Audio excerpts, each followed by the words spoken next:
യോശുവ അധ്യായം 4.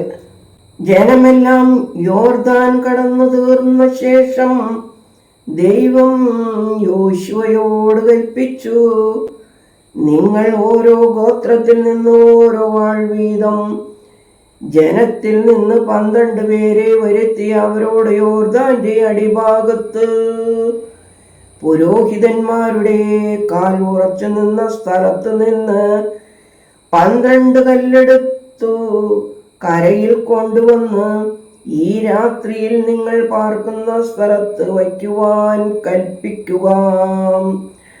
അങ്ങനെ യോശുവ ഇസ്രായേൽ മക്കളുടെ ഓരോ ഗോത്രത്തിൽ നിന്ന് ഓരോ ആളെ വീതം നിയമിച്ചിരുന്ന 12 പേരെ വിളിച്ചു.